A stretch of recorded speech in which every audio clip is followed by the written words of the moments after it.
नमस्कार साथियों, स्वागत करता हूं आपका हमारे सक्सेसफुल स्टडी यूट्यूब चैनल में। और यूजीसी नेट अथवा जेआरएफ संस्कृत विषय की तैयारी के लिए हम संस्कृत के ही पुराने प्रश्न पत्रों का अभ्यास कर रहे हैं, जिसमें हमने पिछली कक्षा में जून 1999 में आयोजित हुए पेपर का अभ्यास किया था। और आज की श्रृंखला में हमें दिसंबर 1999 में जो प्रश्न पत्र हुआ था उसका अभ्यास करना है। और इसी के साथ ही हमारा 8वां प्रश्न पत्र है जिसका हम अभ्यास करने जा रहे हैं। सबसे पहला प्रश्न है कि वेदत्रयी में किसकी गणना नहीं होती है। वेदत्रयी में किसकी गणना नहीं होती है? ऑप्शन ए ऋग्वेद की, ऑप्शन बी यजुर्वेद की, ऑप्शन सी सामवेद की, या फिर ऑप्शन डी अथर्ववेद की। वेदत्रयी में किसकी गणना नहीं होती है? ऋग्वेद की, यजुर्वेद की, सामवेद की, या फिर अथर्ववेद की। तो देखिए, वेदत्रयी में अथर्ववेद की गणना नहीं होती है, क्योंकि प्रारंभ में 3 वेद लिखे गए थे, ऋग्वेद, यजुर्वेद और सामवेद। ये 3 वेदत्रयी हैं। और अथर्ववेद एक प्रकार से एक अलग वेद हो जाता है। इसमें क्रिया, कांड, मारण, उच्चाटन, जादू, टोना इत्यादि का विषय वर्णित है। तो आप केवल याद रखेंगे वेदत्रयी में किसकी गणना नहीं होती है? अथर्ववेद की। जबकि वेदत्रयी में कौन कौन समाहित है? तो ऋग्वेद, यजुर्वेद और सामवेद, ये तीनों के तीनों वेदत्रयी में समाहित हैं। दूसरा प्रश्न है कि किस वेदांग को वेद का मुख कहते हैं? किस वेदांग को वेद का मुख कहते हैं? ऑप्शन ए शिक्षा को, ऑप्शन बी कल्प को, ऑप्शन सी व्याकरण को, या फिर ऑप्शन डी छंदस को। तो किस वेदांग को वेद का मुख कहते हैं? तो देखिए, व्याकरणम मुखम स्मृतम, व्याकरण को वेदांग का अथवा वेद पुरुष का मुख कहा जाता है, इसलिए ऑप्शन सी आपको एकदम सही हो जाएगा। और वेदांग कितने होते हैं? 6 होते हैं। ये व्याकरण को मुख कहा जाता है, तीसरी बार शायद आपसे पूछा जा रहा है। आगे बढ़ते हैं। तीसरा प्रश्न है कि कवि क्रतु किसका विशेषण है? ये आपसे वेदों में से पूछे जाते हैं। जैसे आपसे पुरोहित विशेषण पूछा गया, ऐसे ही यहाँ पर पूछ रहे हैं कि कवि क्रतु किसका विशेषण है। ऑप्शन ए अग्नि का, ऑप्शन बी विष्णु का, ऑप्शन सी इंद्र का, या फिर ऑप्शन डी वरुण का। कवि क्रतु एक किसका विशेषण है? तो देखिए, कवि क्रतु जो है वो अग्नि का विशेषण है। किसका विशेषण है? अग्नि का विशेषण है, इसलिए ऑप्शन नंबर ए सही हो जाएगा। इसके अतिरिक्त पुरोहित जो पिछले प्रश्न पत्रों में पूछा गया, वो पुरोहित भी अग्नि का ही विशेषण है। चौथे प्रश्न की तरफ बढ़ते हैं। पुरुरवा उर्वशी संवाद, पुरुरवा उर्वशी संवाद किस वेद में है? ऑप्शन ए ऋग्वेद में, ऑप्शन बी यजुर्वेद में, ऑप्शन सी सामवेद में, या फिर ऑप्शन डी अथर्ववेद में। पुरुरवा उर्वशी संवाद किस वेद में है? ऋग्वेद में, यजुर्वेद में, सामवेद में, या फिर अथर्ववेद में। तो देखिए, इसके पहले आपसे यम यमी संवाद भी पूछा, शर्मा पणी संवाद भी पूछा। वो संवाद भी कहाँ थे? ऋग्वेद में थे। और ये पुरुरवा उर्वशी संवाद भी कहाँ है? कि पुरुरवा उर्वशी संवाद भी ऋग्वेद में ही है, इसलिए ऑप्शन नंबर ए आपका एकदम सही हो जाएगा। आगे बढ़ते हैं। पांचवा प्रश्न देखते हैं कि पांचवा प्रश्न है कि मैक्स मूलर के अनुसार वेदों का समय है। इसके पहले आपसे बाल गंगाधर तिलक के अनुसार पूछा था। यहाँ पूछ रहे हैं कि मैक्स मूलर के अनुसार वेदों का समय क्या माना जाता है। तो option A 4500 BC, option B 3500 BC, option C 1200 BC, या फिर option D 2500 BC. Max Muller के अनुसार वेदों का समय क्या माना जाता है? तो मैक्स मूलर के अनुसार वेदों का समय माना जाता है 1200 बीसी। ऑप्शन नंबर सी आपका एकदम सही हो जाएगा। आगे बढ़ते हैं। छठवां प्रश्न देखते हैं कि गोपथ ब्राह्मण का संबंध किससे है? गोपथ ब्राह्मण का संबंध किससे है? ऑप्शन ए ऋग्वेद से, ऑप्शन बी यजुर्वेद से, ऑप्शन सी सामवेद से, या फिर ऑप्शन डी अथर्ववेद से। गोपथ ब्राह्मण का संबंध किससे है? तो देखिए, गोपथ ब्राह्मण अथर्ववेद से संबंधित एकमात्र ब्राह्मण है, इसलिए अथर्ववेद आपका सही हो जाएगा। ऑप्शन डी आपका एकदम सही है। वही यदि मैं आपसे पूछूं कि शतपथ ब्राह्मण एक किस वेद से संबद्ध है? शतपथ ब्राह्मण का संबंध किस वेद से है? तो शतपथ ब्राह्मण यजुर्वेद से संबंधित है। और यजुर्वेद में अभी किस भाग से? तो शुक्ल यजुर्वेद से संबंधित है। इसमें 100 अध्याय हैं। आगे बढ़ते हैं। 7वां प्रश्न देखते हैं कि प्रातः और सायं का देवता है। बहुत अच्छा प्रश्न है। प्रातः और सायं का देवता कौन है? Option A Agni, option B Indra, option C Savita और ऑप्शन डी विष्णु। प्रातः और सायं का देवता है। प्रातः और सायं का देवता कौन है? अग्नि, इंद्र, सविता या फिर विष्णु? बोलिए फटाफट से। तो देखिए प्रातः और सायं का देवता कौन है? तो प्रातः और सायं का देवता है सविता, इसलिए ऑप्शन नंबर सी आपका एकदम सही हो जाएगा। आगे बढ़ते हैं 8वें नंबर के प्रश्न की तरफ कि वेदांग छंद शास्त्र के प्रणेता हैं। जो वेदांग छंद शास्त्र है उसके प्रणेता कौन है? Option A Ved Vyas, option B Shvetaketu, option C पिंगल और ऑप्शन डी जेमिनी। तो देखिए छंद शास्त्र के प्रणेता कौन है? तो छंद शास्त्र के प्रणेता आचार्य पिंगल माने जाते हैं। तो ऑप्शन नंबर सी आपका एकदम सही हो जाएगा। आपसे छंद शास्त्र पूछ लें या वेदांग छंद शास्त्र के प्रणेता पूछ लें तो आपका उत्तर होना चाहिए आचार्य पिंगल। 9वें प्रश्न की तरफ बढ़ते हैं कि निरुक्त का लेखक कौन है? बहुत महत्वपूर्ण प्रश्न है। ये अब तक के प्रश्न पत्रों में भी 3-4 बार पूछा जा चुका है। निरुक्त के लेखक कौन है? ऑप्शन ए पाणिनि है, ऑप्शन बी कात्यायन है, ऑप्शन सी पतंजलि है या फिर ऑप्शन डी यास्क है। निरुक्त के लेखक कौन है? पाणिनि, कात्यायन, पतंजलि या फिर यास्क? तो देखिए निरुक्त के लेखक कौन है? यास्क हैं। ऑप्शन नंबर डी आपका एकदम सही हो जाएगा। आगे बढ़ते हैं। 10वां प्रश्न देखते हैं कि ईशावास्योपनिषद का संबंध किससे है? ये भी पिछले प्रश्न पत्रों में पूछा जा चुका है। ईशावास्योपनिषद का संबंध किससे है? ऋग्वेद से, यजुर्वेद से, सामवेद से या फिर अथर्ववेद से? ईशावास्योपनिषद का संबंध किस वेद से है? तो ईशावास्योपनिषद का संबंध है यजुर्वेद से। ऑप्शन नंबर बी एकदम सही हो जाएगा। आगे बढ़ते हैं 11वें नंबर के प्रश्न की तरफ कि यम नचिकेता कथा, यम और नचिकेता की कथा किस उपनिषद में है? ये प्रश्न भी पूछा जा चुका है। सरल प्रश्न है, महत्वपूर्ण प्रश्न है। तो यम नचिकेता की कथा कहाँ है? श्वेता स्वतरोपनिषद में, केनोपनिषद में, कठोपनिषद में या फिर मुंडकोपनिषद में? तो देखिए यम और नचिकेता की कथा कहाँ वर्णित है? तो कठोपनिषद में वर्णित है। यहाँ पर नचिकेता यम से 3 वरों को मांगता है, इसलिए ऑप्शन नंबर सी आपका एकदम सही हो जाएगा। अगले प्रश्न की तरफ बढ़ते हैं। 12वां प्रश्न है कि शतपथ ब्राह्मण का संबंध किस वेद से है? शतपथ ब्राह्मण का संबंध किस वेद से है?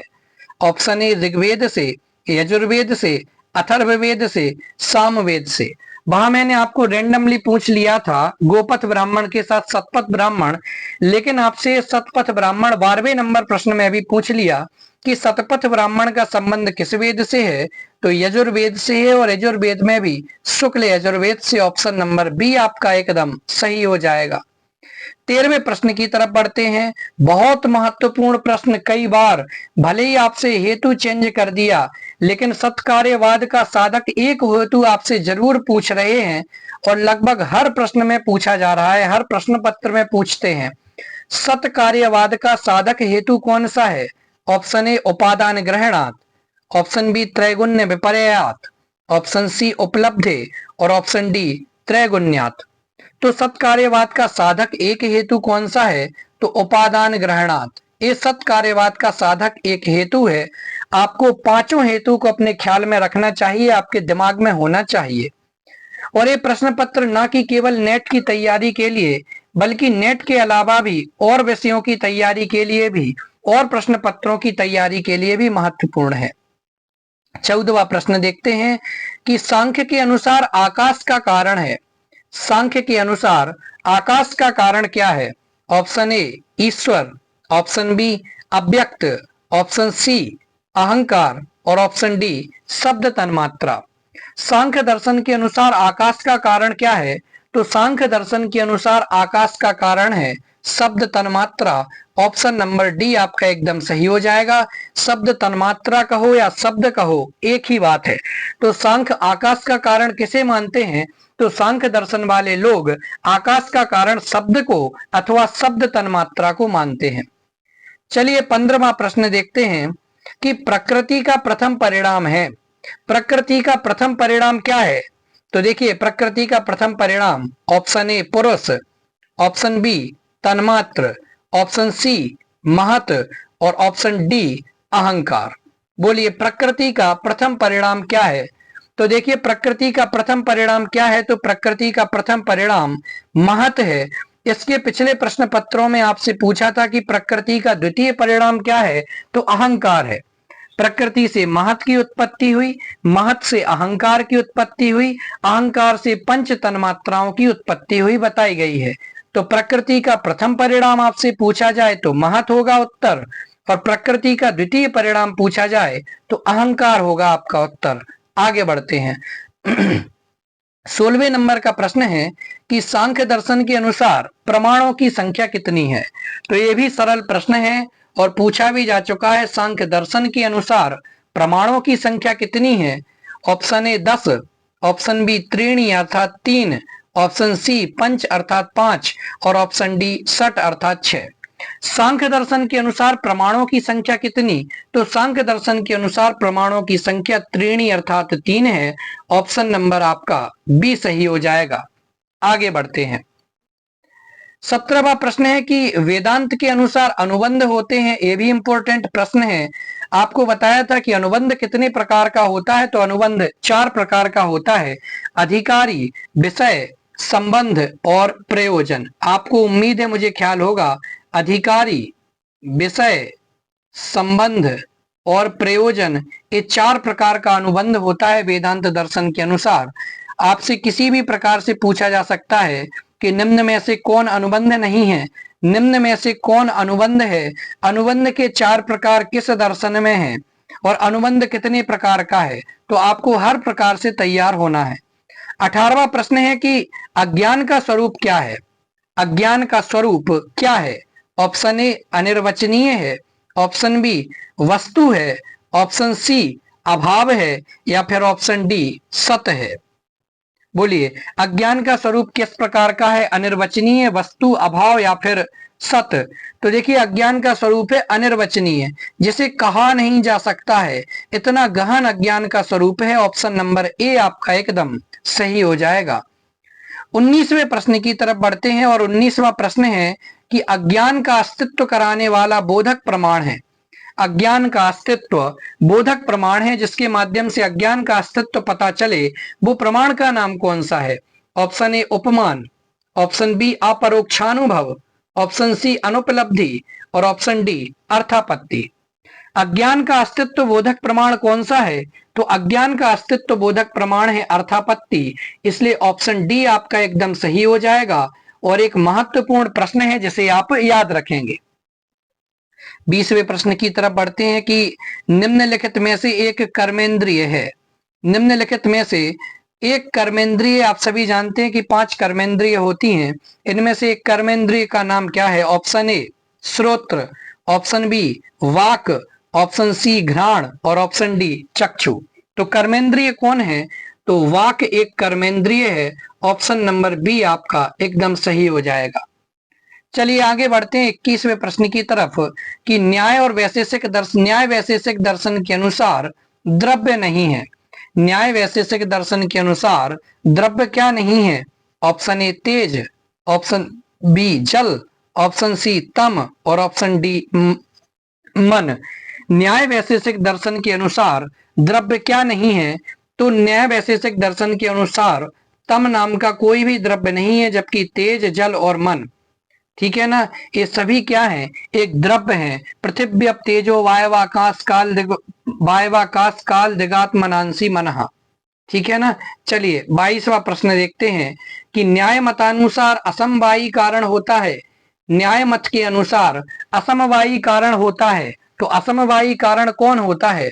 ऑप्शन ए द्रव्य, ऑप्शन बी सामान्य, ऑप्शन सी अभाव और ऑप्शन डी गुण। न्याय मत के अनुसार असमवायी कारण क्या होता है? तो न्याय मत के अनुसार असमवायी कारण होता है, ऑप्शन नंबर आपका डी सही हो जाएगा कि गुण एक असमवायी कारण होता है। आगे बढ़ते हैं और 23वां प्रश्न देखते हैं कि इन दोनों में समवाय संबंध होता है। समवाय संबंध किन दोनों में होता है? ऑप्शन ए घट और भूतल में, ऑप्शन बी जाति और व्यक्ति में, ऑप्शन सी घटाभाव और भूतल में, और ऑप्शन डी ज्ञान और विषय में। तो इन दोनों में समवाय संबंध किसमें होता है? तो जाति व्यक्ति में समवाय संबंध होता है। ऑप्शन नंबर बी आपका एकदम सही हो जाएगा। अगले 24वें प्रश्न की तरफ बढ़ते हैं और 24वां प्रश्न है कि विशेष पदार्थ रहते हैं। विशेष पदार्थ रहते हैं, विशेष पदार्थ कहाँ रहते हैं? ऑप्शन ए नित्य द्रव्य में रहते हैं, ऑप्शन बी अनित्य द्रव्य में रहते हैं, ऑप्शन सी समवाय में रहते हैं, और ऑप्शन डी अभाव में रहते हैं।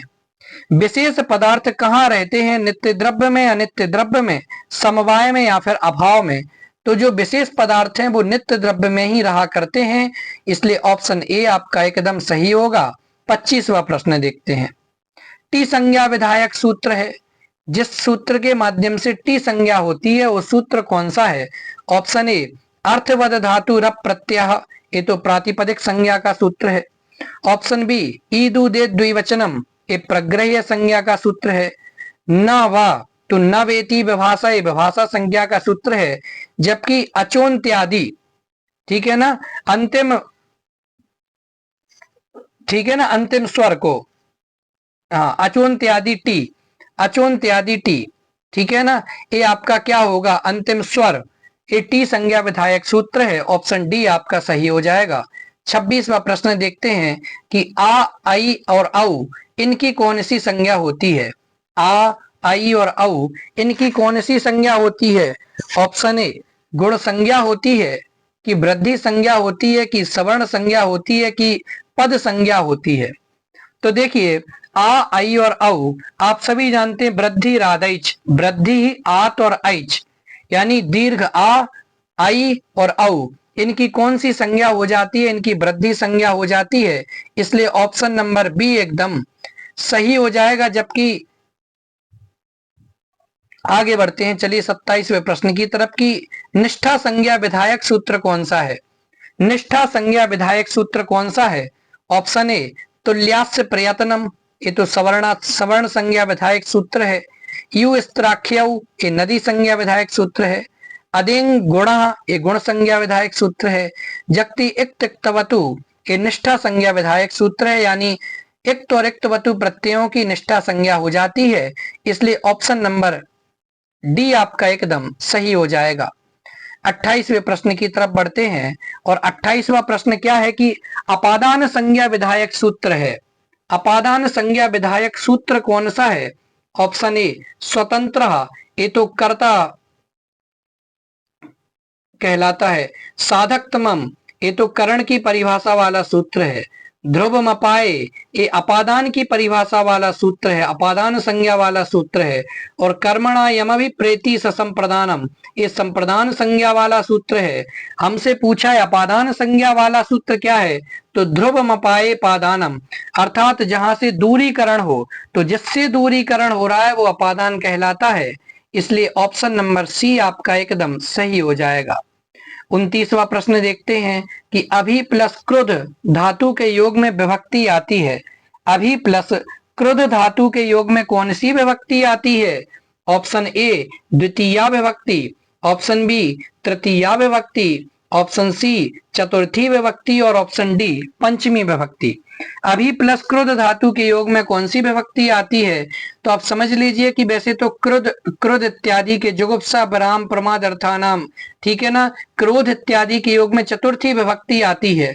लेकिन यदि क्रुद्ध धातु के साथ उपसर्ग का प्रयोग हो गया है तो वहां पर भी चतुर्थी का निषेध होकर के द्वितीया विभक्ति हो जाएगी, इसलिए ऑप्शन नंबर आपका ए सही होगा कि अभी प्लस क्रुद्ध धातु के योग में द्वितीया विभक्ति हो जाती है। 30वां प्रश्न देखते हैं कि इसमें शुद्ध रूप कौन सा है? ऑप्शन ए ग्रामात परितः, ग्रामस्य परितः, ग्रामेण परितः, ग्रामम परितः। तो आपको पहले ही बता चुके हैं कि अभिता, परितः, समया, निक्सा, हा प्रति योगेपि, इन सभी के योग में द्वितीय विभक्ति होती है, इसलिए ऑप्शन डी आपका सही होगा, ग्रामम परितः। क्योंकि ग्रामात में पंचमी है इसलिए सही नहीं है, ग्रामस्य में षष्ठी है इसलिए गलत है, और ग्रामीण में तृतीया है इसलिए गलत है, जबकि ग्रामम में द्वितीया होने के कारण से एकदम सही है। 31वां प्रश्न है कि इनमें से दंत्य वर्ण कौन से हैं?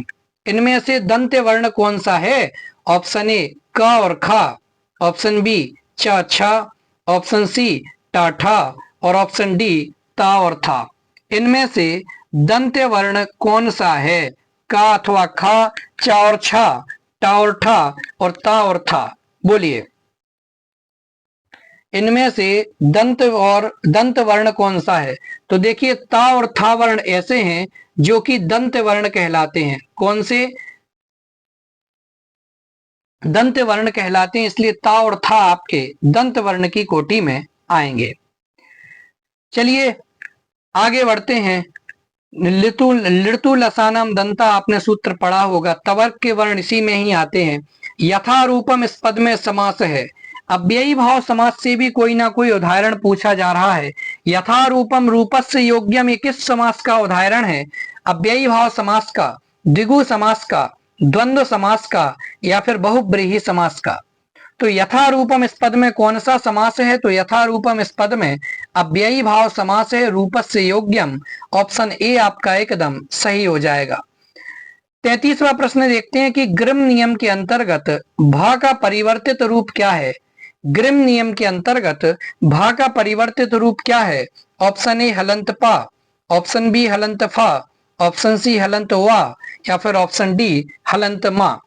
ग्रिम नियम के अंतर्गत भा का परिवर्तित रूप क्या है?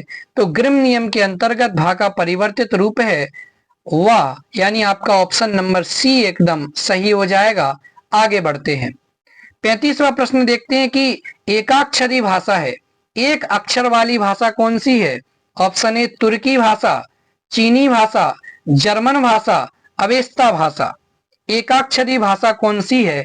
तुर्की, चीनी, जर्मन, या फिर अवेस्ता।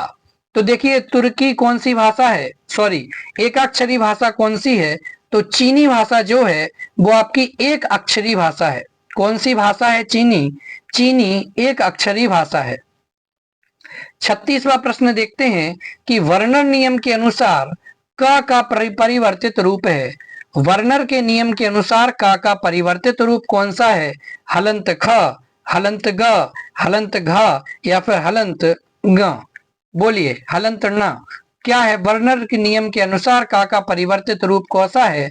तो देखिए, वर्णर के नियम के अनुसार का परिवर्तित रूप है गा। ऑप्शन बी एकदम सही हो जाएगा। आगे बढ़ते हैं। 37वां प्रश्न है, सूक्ति है, बहुत इंपॉर्टेंट सूक्ति है कि याच्या मोघा बर मधिगुणे नाथ में लब्ध कामा। ये सूक्ति किस काव्य से है? याच्या मोघा वर मधिगुणे नाथ में लब्ध कामा, ये सूक्ति किस काव्य से है? यानी कि नीच व्यक्ति से कार्य की सफलता हो भी जाए तो भी उसके पास याचना लेकर नहीं जाना चाहिए, जबकि उच्च कुलीन व्यक्ति के पास में यदि हमारी प्रार्थना पूरी भी नहीं होती है, सफल भी नहीं होती है, तो भी उसी से याचना करनी चाहिए। सूक्ति कहाँ से है? ऑप्शन ए उत्तर रामचरितम से, बुद्ध चरितम से, मेघदूतम से, नैषधीय चरितम से। बहुत प्रसिद्ध सूक्ति है, आप सभी जानते होंगे कि ये मेघदूत से उद्धृत की गई सूक्ति है, इसलिए ऑप्शन सी आपका एकदम सही हो जाएगा। 38वां प्रश्न देखते हैं कि सर्विलक किस नाटक का पात्र है? सर्विलक किस नाटक का पात्र है? पिछले प्रश्न पत्र जिसने हमारे साथ पढ़े होंगे उसे ये प्रश्न आ गया होगा, उसका उत्तर आ गया होगा। सर्विलक किस नाटक का पात्र है? मृच्छकटिकम का, रत्नावली का, अभिज्ञान शाकुंतलम का, या फिर उत्तर रामचरितम का? तो सर्विलक है मृच्छकटिकम का पात्र, इसलिए ऑप्शन नंबर आपका ए एकदम सही हो जाएगा। 39वां प्रश्न है कि प्रकरण में अंकों की संख्या कितनी होती है? प्रकरण में अंकों की संख्या कितनी होनी चाहिए? Option A 7, option B 10, option C 5, और ऑप्शन डी 4। तो प्रकरण में अंकों की संख्या कितनी होती है कि 10 प्रकार के रूपक होते हैं, इसलिए प्रकरणों में अंकों की संख्या कितनी बताई गई है? प्रकरणों में अंकों की संख्या 10 होनी चाहिए। ऑप्शन बी एकदम सही हो जाएगा। 40वां प्रश्न है कि किस कथा का आधार पुनर्जन्म सिद्धांत पर विश्वास है? वो कौन सी कथा है जिसका आधार पुनर्जन्म पर सिद्धांत पर विश्वास से आधारित है? ऑप्शन ए दस कुमार चरित का, ऑप्शन बी सुख सप्तती का, ऑप्शन सी कादंबरी का और ऑप्शन डी शिशुपाल वध का। तो किस कथा का आधार पुनर्जन्म सिद्धांत पर विश्वास है? तो कादंबरी कथा का आधार पुनर्जन्म के सिद्धांत पर आधारित है, जिसमें चंद्रापीड़ और उसके मित्र पुंडरीक के तीन तीन जन्मों की कथा वर्णित है। ऑप्शन सी आपका एकदम सही हो जाएगा। और इस कादंबरी को जो है वो बाण भट्ट ने लिखा है। 41वां प्रश्न देखते हैं कि वो कौन सा नाटक है जिसमें स्त्री पात्रों का प्रयोग नहीं है? जिस नाटक में स्त्री पात्रों का प्रयोग नहीं है उस नाटक का नाम क्या है? ऑप्शन ए वेणी संहार में, ऑप्शन बी मुद्रा राक्षसम में, ऑप्शन सी कादंबरी में नहीं है स्त्रियों का प्रयोग, या फिर ऑप्शन डी शिशुपाल वध में। बोलिए फटाफट से। तो देखिए 41वें का बी एकदम सही हो जाएगा कि मुद्रा राक्षस में स्त्री पात्रों का प्रयोग बिल्कुल भी नहीं है। चलिए 42वें प्रश्न की तरफ बढ़ते हैं कि किस उपरूपक को सट्टक के नाम से जाना जाता है? वो कौन सा उपरूपक है जिसको सट्टक का नाम दिया गया है? ऑप्शन ए रत्नावली को, ऑप्शन बी मालविकाग्निमित्रम को, ऑप्शन सी कर्पूर मंजरी को, या फिर ऑप्शन डी विक्रम उर्वशीय को। किस उपरूपक को सट्टक का नाम दिया जाता है? तो कर्पूर मंजरी को सट्टक के नाम से भी जाना जाता है, इसलिए ऑप्शन सी आपका एकदम सही हो जाएगा। 43वां प्रश्न है कि माघे मेघे गतम्बया ये सूक्ति किस विद्वान की है? यानी माघ के द्वारा जो शिशुपाल वध लिखा गया है और कालिदास के द्वारा लिखा गया मेघदूत है, उसको पढ़ने में समझने में तो पूरी की पूरी उम्र व्यतीत हो गई। इतनी अच्छी कोटि में लिखा गया है, इतने मर्म उसमें भरे हुए हैं। तो माघे मेघे गतम्बया ये सूक्ति किस कवि की है, विद्वान की है? ऑप्शन ए मल्लीनाथ सूरी की, ऑप्शन बी राजशेखर की, वल्लभ देव की, भास्कराचार्य की। तो माघे मेघे गतम्बया ये सूक्ति किस विद्वान की है? तो आप सभी जानते हैं कि मल्लीनाथ सूरी की एक उक्ति है। 44वें प्रश्न की तरफ बढ़ते हैं और 44वां प्रश्न है कि चक्रार पंक्ति गच्छति भाग्य पंक्ति ये सूक्ति किस काव्य में है? यानी रथ के पहिए के समान ही भाग्य की पंक्ति चलती है, कभी ऊपर कभी नीचे। जैसे रथ का पहिया ऊपर नीचे होता रहता है, ऐसे ही भाग्य की पंक्ति कभी सुख आते हैं कभी दुख आते हैं, कभी अनुकूलता होती है कभी प्रतिकूलता होती है। तो ये कहाँ की सूक्ति है? बहुत इंपॉर्टेंट सूक्ति है, याद रखेंगे। ऑप्शन ए मेघदूतम में, मृच्छकटिकम में, हितोपदेश में, या फिर स्वप्न वासवदत्तम में। बोलिए फटाफट से। तो ये पंक्ति कहाँ की है? स्वप्न वासवदत्तम की है। ऑप्शन डी एकदम आपका सही हो जाएगा। 45वां प्रश्न देखते हैं। 45वां प्रश्न क्या है? अभिहितान्वयवाद का संबंध किससे है? अभिहितान्वयवाद का किससे संबंध है? ऑप्शन ए तात्पर्यार्थ से, व्यंग्यार्थ से, प्रभाकर मत से और संकेतितार्थ से। अभिहितान्वयवाद का संबंध किससे है? तात्पर्यार्थ से, व्यंग्यार्थ से, प्रभाकर मत से, या फिर संकेतितार्थ से। तो देखिए अभिहितान्वयवाद का संबंध है तात्पर्यार्थ से। ऑप्शन ए आपका एकदम सही हो जाएगा। 46वां प्रश्न देखते हैं कि अष्टविधा नायिकाओं का संबंध किस रस से होता है? 8 प्रकार की नायिकाओं का या अष्टविधा नायिकाओं का संबंध किस रस से होता है? ऑप्शन ए वीर रस से, ऑप्शन बी अद्भुत रस से, ऑप्शन सी हास्य रस से, या फिर ऑप्शन डी श्रृंगार रस से। बोलिए फटाफट से कि अष्टविधा नायिकाओं का संबंध किस रस से होता है? 46वां। तो देखिए अभी अब अष्टविधा नायिकाओं का संबंध श्रृंगार रस से होता है। ऑप्शन डी आपका एकदम सही हो जाएगा। 47वां प्रश्न है कि हेमना संलक्ष्यते ह्यग्नौ विशुद्धि श्यामिका पीवा ये सूक्ति किस काव्य से? बहुत महत्वपूर्ण प्रश्न है कि और अच्छी सूक्ति है कि सोने की शुद्धता को जानना है, सोने की विशुद्धि को जानना है तो उसे अग्नि में तपना ही पड़ता है। कहाँ की सूक्ति है? रघुवंश से है, रामायण चंपू से है, किरातार्जुनीय से है, या फिर पंचतंत्र से है। तो ये रघुवंश से उद्धृत की गई सूक्ति है। ऑप्शन ए आपका एकदम सही हो जाएगा। 48वां प्रश्न देखते हैं कि बुद्ध चरितम महाकाव्य के कर्ता कौन है? बहुत सरल है, अश्वघोष बुद्ध चरित के महाकाव्य के कर्ता हैं और इन्होंने ही सौंदर्यनंद महाकाव्य भी लिखा है। आगे बढ़ते हैं। 49वां प्रश्न देखते हैं कि किसमें प्राकृत का प्रयोग आवश्यक है? प्राकृत का प्रयोग किसमें आवश्यक है? ऑप्शन ए शुद्ध विस्कंभक में, ऑप्शन बी पताका स्थान में, प्रस्तावना में, या फिर प्रवेशक में। तो प्रवेशक में प्राकृत का प्रयोग बिल्कुल आवश्यक माना गया है, ऑप्शन डी आपका सही होगा। और 50वां और आखिरी प्रश्न है कि स्फुटता न पदैरपाकृता न यह सूक्ति किस काव्य से चन स्वीकृत स्फुटता न पदैरपाकृता न स्वीकृत मर्थ गौरव में सूक्ति किस काव्य से उद्धृत की गई है? तो बोलिए, किरातार्जुनीयम से, नेस्धीय चरितम से, बुद्ध चरितम से, या फिर कुमार संभवम से। तो ये सूक्ति कहाँ से उद्धृत की गई है? तो ये स्फुटता न पदैरपाकृता, ये जो सूक्ति है पूरी एक किरातार्जुनीयम से उद्धृत की गई है। ऑप्शन ए आपका एकदम सही हो जाएगा। इस प्रकार से अभी 8वें प्रश्न पत्र के रूप में दिसंबर 1999 के प्रश्न पत्र का अभ्यास हम सभी ने यहाँ से किया। अब आगामी जो इसका प्रश्न पत्र है उसके चर्चा को, उसके अभ्यास को आप सभी के सामने लेकर के अगली कक्षा में उपस्थित होऊंगा। धन्यवाद।